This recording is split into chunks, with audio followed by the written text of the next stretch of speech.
ఓం శ్రీ భద్రకాళి జ్యోతిష్యాలయం. మీ యొక్క పేరు, ఫోటో పంపించి మరియు అన్ని విషయాలు వాట్సాప్ కాల్ ద్వారానే చెప్పబడను.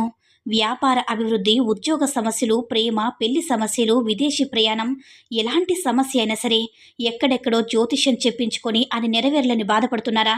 స్త్రీ పురుష వశీకరణం ప్రత్యేకమైన పూజలు చేసి 100% పరిష్కరించబడను. గురువు గారి ఫోన్ నంబర్ 9881559967. ఓం శ్రీ మాత్రే నమః. ఓం శ్రీ వారాహిదేవ్యే నమః. అమ్మవారి భక్తులందరూ కూడా నమస్కారం అండి. అమ్మవారి ఆశీర్వాదంతో, ఆ తల్లి చల్లని చూపుతో అందరూ కూడా సుఖంగా, సంతోషంగా, అష్టైశ్వర్య, ఆరోగ్య అభివృద్ధితో ఉండాలని మనస్ఫూర్తిగా కోరుకుంటూ ఈరోజు ఈ వీడియోని మొదలు పెడుతున్నాను. ఈరోజు వీడియో ఏంటంటే, ఎవరైతే మీరు ఎక్కువగా ప్రేమిస్తున్నారో వారు మీ నుంచి దూరమై బాధపడుతుంటే వారిని మనసులో తలుచుకుని ఈ జిల్లడి ఆకుతూ ఈ పని చేస్తే చాలు, మీరు కోరుకున్నవారు తప్పకుండా మీ సొంతమవుతారు. ఇంకా కటిక పేదవారు కూడా, అంటే ఎవరైతే ధనం కోసం ఈ పరిహారం చేస్తున్నారో అటువంటి వారు కూడా కుబేరులుగా మారుతారు. అయితే ఎవరైతే ఈ ఒక్క పని చేస్తే చాలు, రహస్యంగా జిల్లెడి ఆకుతో చేస్తే మీరు ఇప్పుడు అనుభవిస్తున్న పేదరికం అంతా కూడా పోతుంది. అలాగే మీరు కోరుకున్న వ్యక్తిని మనసులో తలుచుకుని ఈ విధంగా మీరు చేసినట్లయితే మీరు కోరుకున్న వ్యక్తితో మీ జీవితం అనేది అద్భుతంగా 100% మారిపోతుందన్నమాట. జిల్లెడి ఆకుకి ఎంతో సంబంధం ఉందన్నమాట. జిల్లెడు చెట్టు భూమిపై ఎలా ఉద్భవించిందో తెలిపే ఒక కథ కూడా ఉంది. ఆ కథ వింటే పాపాలన్నీ కూడా పోతాయి, పుణ్యలోకాలు ప్రాప్తిస్తాయి. ఈ పురాణ కథ దాదాపు చాలామందికి తెలీదు. పూర్వం అగ్ని సాధువులని ఒక పండితుడు మహానిష్ఠతో చాలా యజ్ఞాలు చేసేవారు.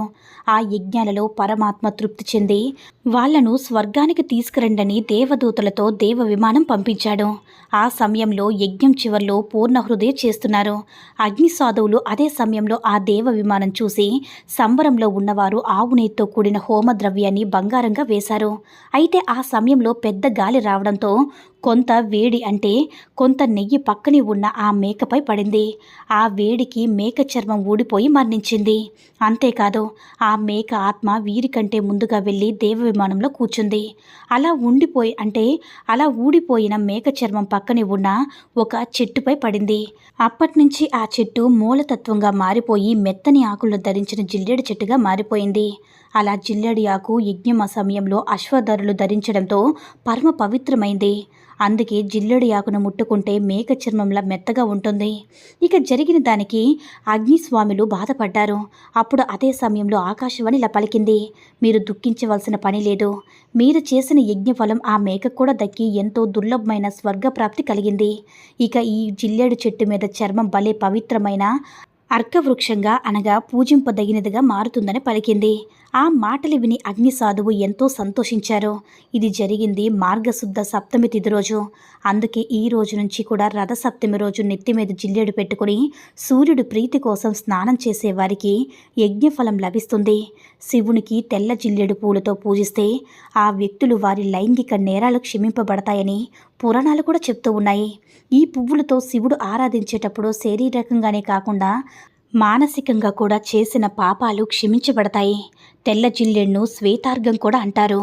ఎవరైతే ఈ జిల్లేడు ఆకుతో ఎక్కువగా పరిహారాలు చేస్తారో వారుకున్నటువంటి మనసులో ఏ కోరికతో అయితే చేస్తారో ఆ కోరిక తప్పకుండా సిద్ధిస్తుంది.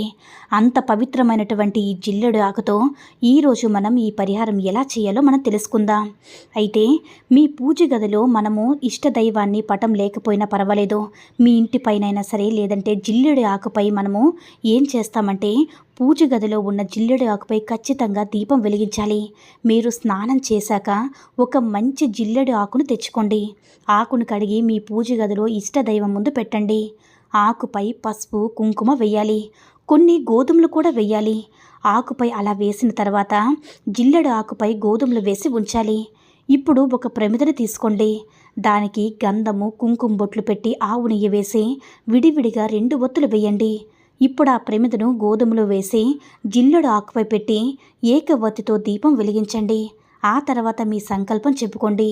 మీకు మరియు మీ కుటుంబ సభ్యులకు ఉన్న ఆరోగ్య సమస్యల గురించి, మీరు పడుతున్న బాధల గురించి, మీకు ఉన్న ఆర్థిక ఇబ్బందుల గురించి మీ ఇష్ట దైవానికి చెప్పుకోండి.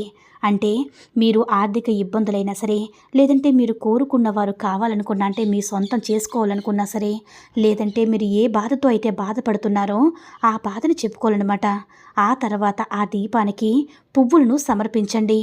కుదిరితే తెల్ల జిల్లేడు పూలను సమర్పించండి. అయితే మీ పూజ గదిలో ఉన్న దేవుడు పటాలను జిల్లేడు పూలతో అలంకరించుకోండి. అయితే జిల్లేడు ఆకుపై దీపం పెట్టడం వల్ల మీకున్నటువంటి సమస్యలన్నీ కూడా తొలగిపోతాయి. మీకున్నటువంటి దుర్గతులన్నీ కూడా తొలగిపోతాయి. మీకు మీ కుటుంబానికి ఆరోగ్యం, మంచి సంపద కలుగుతుంది. అయితే ఆకుపై గోధుమలు పోసి దానిపైన దీపం పెట్టండి. ఇలా పెట్టడం వల్ల మీకున్నటువంటి గ్రహ దోషాలు, ఇతి బాధలన్నీ కూడా తొలగిపోయి మీకు తరతరాలకు తిన్న ఐశ్వర్యం వస్తుంది. అయితే ఎవరైతే జిల్లేడు ఆకుతో ఈ పూజను నిష్ఠగా, నియమనిష్ఠులుగా చేస్తారో, అంటే ఈ ఆకుపై దీపం పెడితే ఖచ్చితంగా మీ జీవితమే మారిపోతుందన్నమాట. మీకున్నటువంటి కష్టాలన్నీ కూడా దూరమవుతాయి. కనుక ఎవ్వరూ కూడా మర్చిపోకుండా జిల్లేడు ఆకుతో ఈ చిన్న పని చేసి మీకున్నటువంటి ఆర్థిక సమస్యలు, ఆరోగ్య సమస్యలు, మీకున్నటువంటి దరిద్రమంతా కూడా తొలగించుకోండి. మీరు ప్రేమించిన వారు మీకు దూరంగా ఉన్నారని మీరు బాధపడుతున్నట్లయితే ఈ జిల్లేడు ఆకుతో ఇప్పుడు చెప్పుకున్నటువంటి ఈ దీపాన్ని వెలిగిస్తే చాలు. మీరు కోరుకున్నవారు మీరు ఎక్కడున్నా సరే తప్పకుండా మిమ్మల్ని వెతుక్కుంటూ వస్తారు. ఈ వీడియో నచ్చినట్లయితే లైక్ చేసి షేర్ చేయండి. మరిన్ని వీడియోస్ కోసం మన ఛానల్ని సబ్స్క్రైబ్ చేసుకుని మాకు కొంచెం సపోర్ట్ చేయండి.